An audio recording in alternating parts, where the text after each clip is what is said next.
Hey folks, this is Jake Davis with an On the Fly review for you. And today I'm talking about The Invitation released last week, I believe.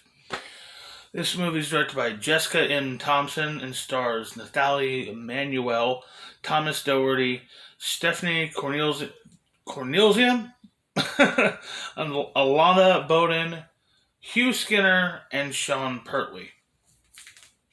Now, the whole setup to this movie is a young woman is invited to England to attend a family member of a friend's wedding.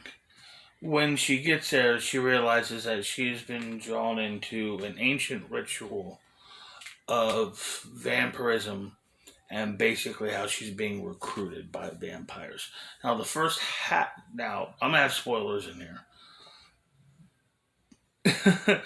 I mean, I'm trying not to avoid give away the whole movie, but I'm gonna have some spoilers. Turn this light down a bit. So,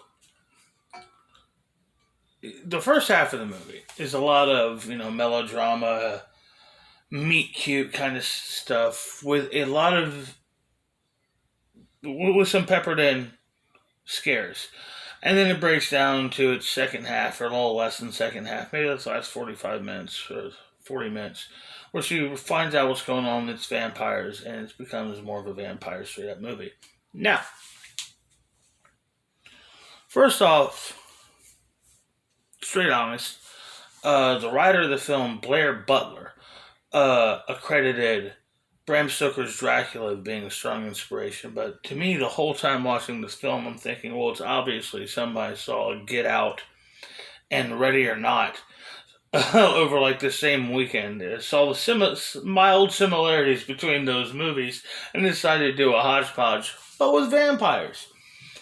Um, the characters and even the story in general is just cliche of. I mean, she assumes this about him, but he's not. It's just a lot of things you've seen before. I mean, and it's not really interesting as far as the development and build to the film. But when they get, look, I didn't hate this movie, and it's almost shameful for me to admit this. Because when it comes down to it, the first the positive elements. First off, there's Nathalie Emmanuel, who is just a stunningly beautiful woman. And I've found her performances in movies so far interesting, compelling, believable. And the fact that after being involved in supporting roles, but still heavily involved in big successes like Game of Thrones and the Fast and Furious movies, it was nice to see her get a lead role and have an opportunity to shine. I thought she did really well in this. I liked her in this movie. I liked Jessica Thompson's directing. I mean, there are some genuinely cool horror movie scenes in this movie that do remind me of shit like Dracula, Salem's Lot. Some awesome shit in this movie. The scene where the girl's in the bed and she just knows there's something in the room, and then she just sees a hand through a window in its bed or something like that. And it's like really fucking cool. The photography, art direction, costume design cannot, should always give a movie credit for looking good. The castle looked great. It looked huge. It looked massive. And somehow I always felt like I knew exactly where I was in the place. It was really well marked out like that. The score. Fucking phenomenal score. Who is this person? Hold on just one second, because I had to... they deserve a little bit of a... They deserve specific praise. A great horror movie score from Dara Taylor. Magnificent work. Absolutely loved the score the score she did for this movie. Also did a score for Sausage Party a few years ago. A bad but also fun movie, like The Invitation. And then there's the real hook, line, and sinker that that kept me with this movie. Vampires. Vampires are vampires. There's not, vegan vampires. There's not vampires who hate the curse and try to make up for what they do. There's not these half-blood vampires who are superheroes. Vampires are ancient, evil, blood-sucking undead. They are unreprehensible, irredeemable, heinous, pure fucking evil. And I genuinely can't remember the last time I saw a horror movie where this is how they portrayed fucking vampire. I mean, even with 30 Days a Night, it still kind of has him, it has Josh Hartnett using the One Ring to defeat the vampires, which, spoiler, so does this. But the vampires were animalistic, but they felt too weak. I mean, like, they're just...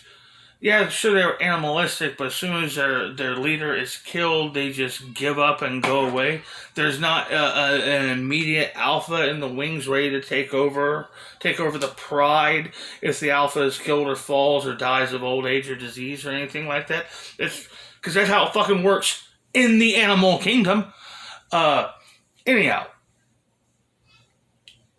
the fact that I did not hate this movie just speaks volumes. And yes, Get Out. I mean, the comparisons to Get Out are painful.